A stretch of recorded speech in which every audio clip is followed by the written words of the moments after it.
Hey,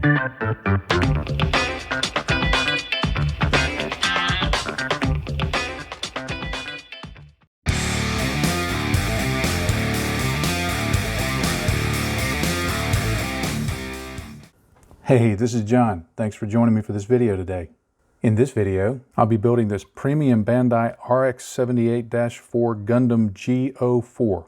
Now, if you're not familiar with premium Bandai, what that is, Bandai will release some kits that are more obscure kits that appeared in, like this one appears in a side story. I'm not even sure which one it is, to be honest. It doesn't matter to me, it just looks cool. But it will be things that aren't the mainstream suits. They're not the big mobile suits that appear in the big anime series, but people still ask for them and they sell. So they put them out. Quite often they consist of pieces from other parts with some additional parts thrown in to be able to build the kit that is the focus of whatever the subject is. But they put them in these monotone colored boxes, and there's no pictures on the side. It's just plain on the side like that. You can only get them, I know you can only get them, I think it's in Japan and maybe Korea. They only sell them there. Now you can find them online. So that's how I was able to get this one. But they're just cool kits. They cost a little more, but they model some really cool subjects that are a little off the beaten path. Now once you're inside the box, it's just a kit, like any other gunpla kit. The instructions are a little simple in this, in that there's no additional pages of colored photographs of the model. If you want to see the model finished, you have to go online, and there's plenty of Bandai publicity shots of this model out there, and so it's a little plain in that regard. But the rest of it is just an HG kit. It comes with a few stickers. There's a huge amount of blue that's supposed to go on the shield. I'm going to end up painting that. The only things I'll probably use off of the sticker sheet are the eyes and maybe some of the camera ports. The rest of this stuff I'll paint in. And then it's got this small sheet of stickers, which I'm not even going to use. But I won't bore you with it, but now it's time to get to denubbing and cleaning up all those nub marks, and then get on to the build. All right, through the magic of editing, I've got him built. The build is fantastic. This is a fun kit to build. There's nothing fiddly about it. You can see the color separation is really, really good, especially given this is an HG kit. Even though it's P-Bandai, this is very good color separation. There are no stickers on here. I've not painted anything. This is the bare plastic. So you can see the level of color separation that the model has.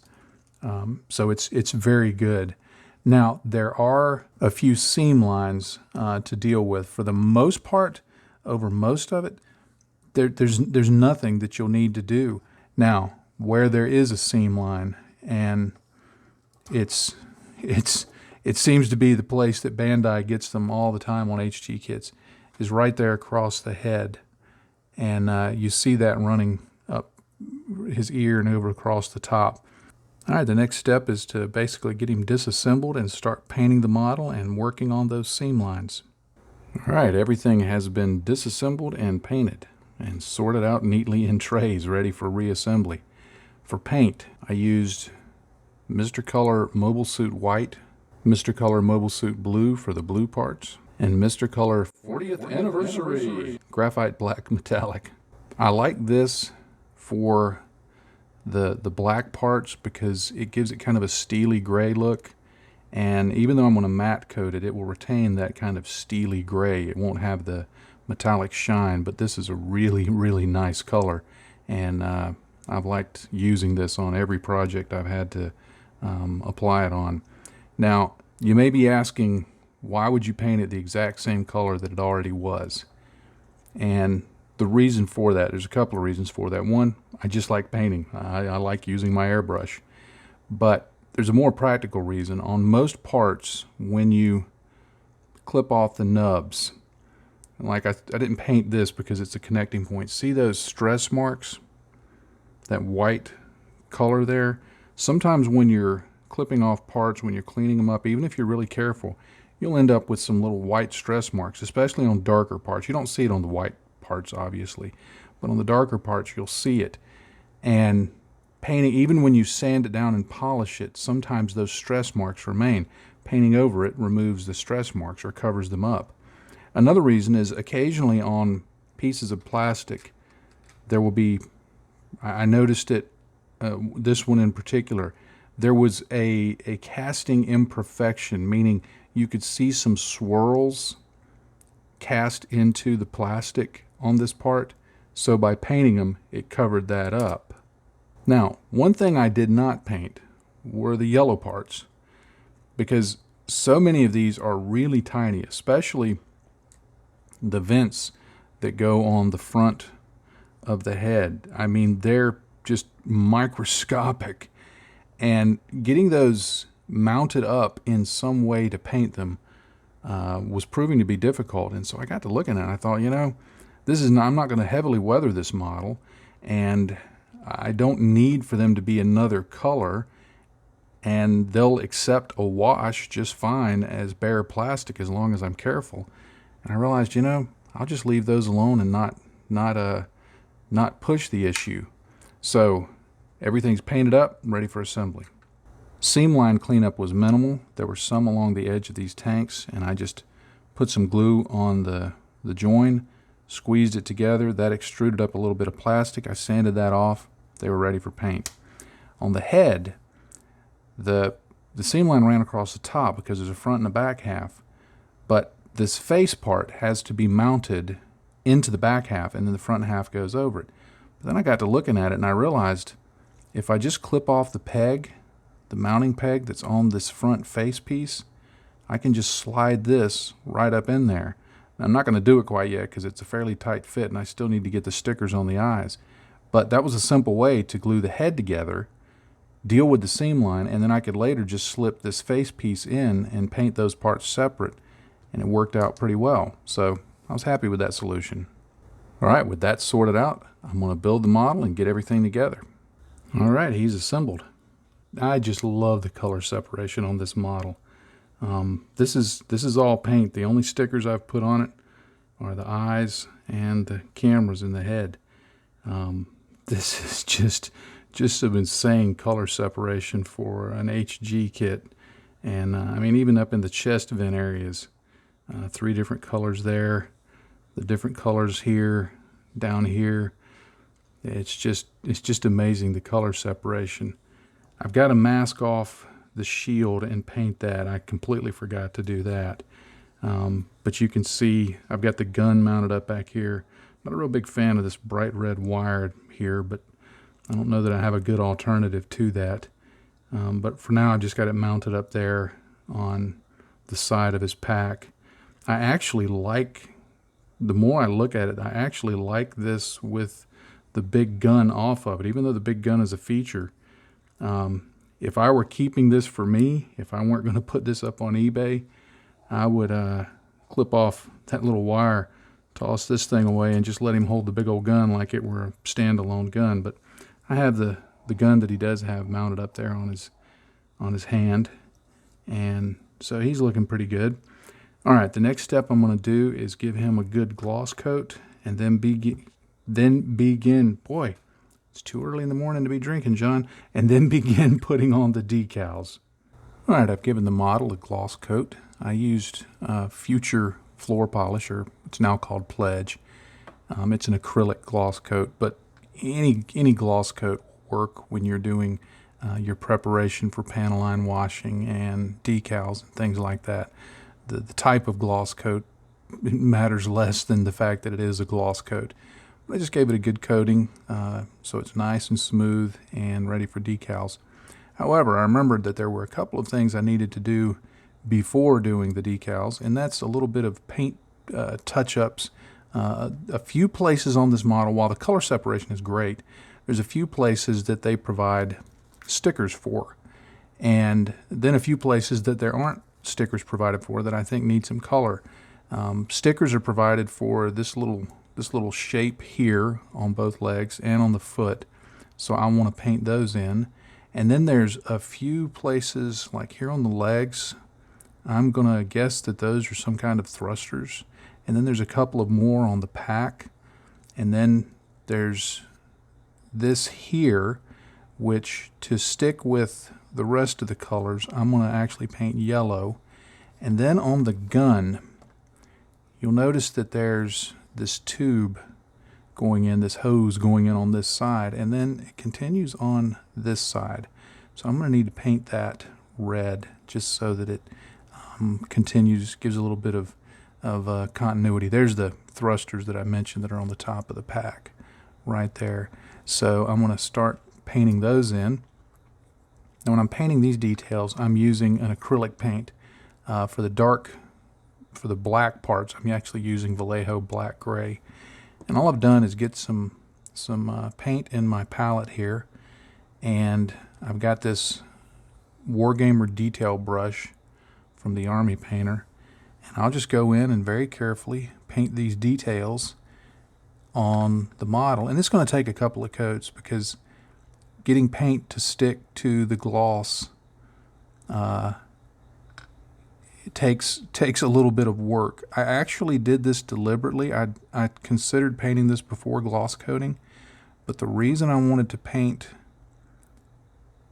after gloss coating is the gloss coat protects the lacquer paints. The lacquers are incredibly durable, but I knew if I made a mistake that if I had that gloss coat down to protect it, I could easily clean up excess paint with some Vallejo airbrush thinner. So it'll actually make cleanup of any mistakes easier because I want to try and get a nice sharp edge on these. So as you see, the paint's not real opaque right now, but that's by design. And I'll paint it on, let it dry, probably take 2 coats, maybe 3 to get it up to full transparency. But I'll go around and do that around the model and then do those other colors in the same manner, and then we'll move on to the decals. Okay, the detail painting is complete.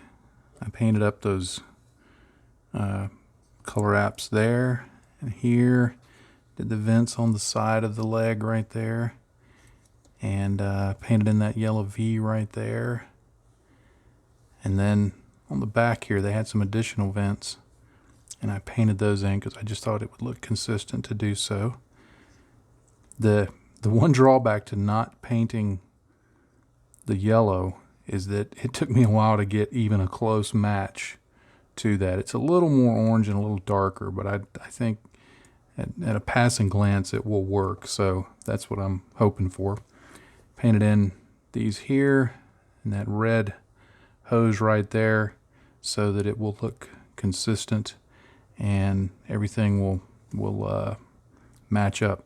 After I got through painting this, I just dabbed a touch of clear gloss on each of those areas that I painted, just so that it would have the same kind of glossy finish as everything else on the model. For the decals, I'm going to use some of these Mecha decals that Tim Harkins, who goes online by the name of Child of Mecha, puts out. I think these may be exclusive to USA Gundam Store, but I don't remember for sure. But they're super good decals. They're printed by Cartograph in Italy, which I think would arguably be really the best decal manufacturer in the world. And they're just really nice decals. And there's just they've got 3 different sets of them out. This is set 1, and I've got them in red, gray, and white in both 1/144 scale and 1/100 scale. And they're just fairly generic warning signs and things like that, but they really add a nice touch to any gunpla. Now, as you can see, each sheet, and you can tell I've already used these before, but each sheet just comes with loads of markings that just have just amazing printing. I don't know if I can even get this in focus, but you can read that text. And no trace of the little tiny dots like you see on many other decals. But I'm just going to go through and just pick out some various places to put these decals. I'll use these these dark gray ones on the white. I'll use the white ones on the blue. I may throw in a few red ones here and there just to kind of, say danger, something might blast your face off here or something like that. But decals add a nice touch to any gunpla. They give it a little more sense of realism and scale and things like that, I think. And I'm probably, as I built this model, my intention was to weather it lightly, but as I've built it, I like the colors so much. I'm thinking I may not weather it at all. I may just do the panel lining on it, hit it with a matte coat, and call it a clean gunpla. And I think one of the things that helps add visual interest if you're not going to be weathering is to have a really good comprehensive set of decals, even if you can't find one that's specifically made for the model. And I couldn't find one for this one. Having decals on it and having them very, very prominent, especially on a clean build, I think really helps sell the notion that this is a factory fresh thing. It breaks up the monotone surfaces, and I think just really gives it a good look. So I'll be putting on quite a few of these. All right, whenever I'm putting on decals, I always have several things present and easy to grab onto. I have a paper towel so I can dab off the excess water on the decal that I'm working with. I, of course, have my knife to cut the decals out. I have a paintbrush so that I can apply some setting solution, and I prefer Solvaset. You can use your favorite one, but I've used quite a few over the years, and I've finally just decided I like Solvaset better than anything else I've ever used, so I stick with it. I have this cotton bud that I use to just roll along the surface of the model to squeegee out any water that might be underneath the decal so that it will avoid silvering. And then finally, it's off camera, but I have a coffee cup full of water, and it's sitting on a coffee warmer. And I found that my decals work better when the water's warm. And if you want to know how warm it is, well, it's as warm as coffee. I keep it whatever temperature you like your coffee at. Get your water for your decals like that, and you should be good to go. Now, I'm guessing most people have seen this, but I'll demonstrate it just in case. I'm going to pick these really large caution decals here, and I'm going to put them on the outer side of each of the external fuel tanks.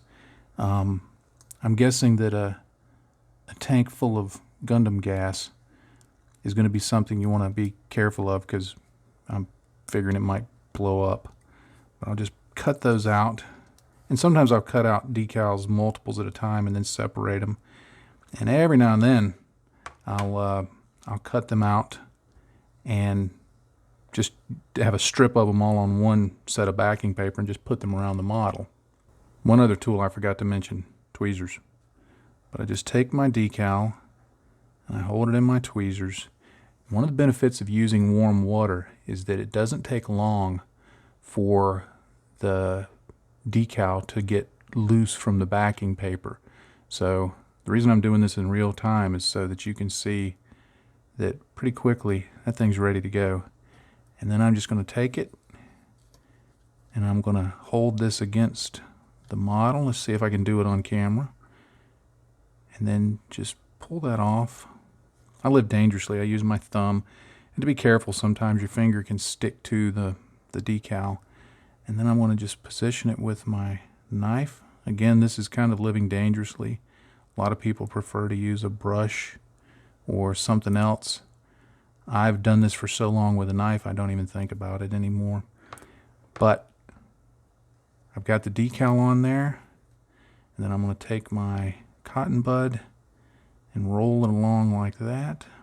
Okay, I had to do a brief cut because I realized I'd put it on upside down. I actually can't see what I'm doing. I can't read the wording because the distance between me and the model and the camera's between me and the model. So I had to do a brief cut to just add a little extra water, flip it back around, and get it positioned right. Now I'm going to grab my Solvaset and my brush, and I'm going to dip it in here, make sure I get a decent amount on the brush. And I'm not going to be too precious with it. I'm just going to flow it right along like that. Make sure I get enough. Once you put your decal setting solution on, don't touch it again. Let the stuff work. If you start trying to slide the decal around or reposition it, or if I start putting some on now, it may start stretching the decal out or tearing the decal because it's already softening it. So once you put it on, leave it be. I'll give that a little while to dry, and then I'll come back later and put a touch of gloss coat back over that to seal that against the washes that I'll do later. But that's the whole process of putting on a decal. Cut it out, dip it in the water, damp off a little of the water, get it in position, hit it with the setting solution, and leave it be. All right, I had the decals on, and I'm liking the way that looks. It's really nice working with those Mecha decals because they're just such good quality and they go on so well. I used a few off of some generic Bandai gunpla sheets that I have just to kind of give it some universe markings, I guess you'd say. But the rest is just the Mecha decal stencils that I put around the suit, and I really like the way those look. I think they give it a sharp look and just kind of give it, I don't know, a sense of scale, I think. That's just really kind of cool. All right, the next thing I want to do is I want to add a panel line wash to it. And I'm going to go with just a fairly simple one. I'm just going to use this Ammo of MIG oil brusher, the black color. And I'm not using Ammo of MIG for any particular reason other than it's the only black oil I have. So you could use this, you could use artist oils, you could use enamel. I have sitting by the Tamiya Panaline accent colors just sitting over here on my desk. You could use that if you wanted. I just prefer, in this case, to work with oils. And all I've done is I've gotten some of the oil in my palette and then I mixed it with some odorless thinner and made a fairly thin wash of it there. And then what I'm going to do is I'm just going to keep a piece of paper towel nearby and just dab off any excess on there that I don't want to get, so I don't get too much on the model. And then I'm just going to go into some of these areas, and like here where these recessed areas are, I'm just going to put in some dots of color. And then like over here on this division between this raised detail, I'm just going to touch it in there and let it flow around and get that in there like that, making sure not to get too close to the joints or anything like that so that there's not any problems with the Bandai plastic bug, which that is a real thing. I've been bitten by it, so I know I've seen some people sometimes question whether it's a real thing, and to be honest, I used to also, and then I got bit by it, and now I no longer question it. So just be careful of that. Don't let it flow into any joints, and just kind of control where it's going. But I'm just going to go around the model and touch this in places where there's recesses and panel lines and all of that. And then I'll go back later and clean it up with a cotton bud. And when this gets a little time to dry, I'll show you how I do that. Cleanup is relatively easy. You just get a cotton bud and wipe off the excess. Because this went down over a gloss coat, you can wipe away the oils real simply. It leaves a really nice clean finish. Now, if in any areas you do get more oil than you intended to have, then you can get a brush and just damp it in thinner, odorless thinner. Damp off most of it onto a paper towel, and then just go in and very lightly clean up the edge with that very, very lightly damped brush, and you'll end up with a really nice sharp line.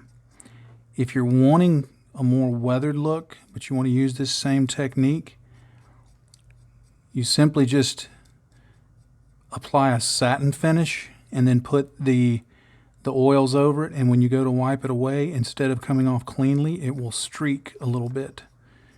And you can end up with a nice streaked finish that's a little more weathered looking. I've put on most of the oils across the model, so I'm going to go ahead and just go around and clean those up. And this guy will be just about done. All right, I'm ready to call this guy done. Off camera, I applied a final clear coat of Mecha Color matte varnish to flatten him down. I didn't want it to retain that glossy look. I like this matte look. but I'm really happy with how this guy turned out, even though I decided not to weather it.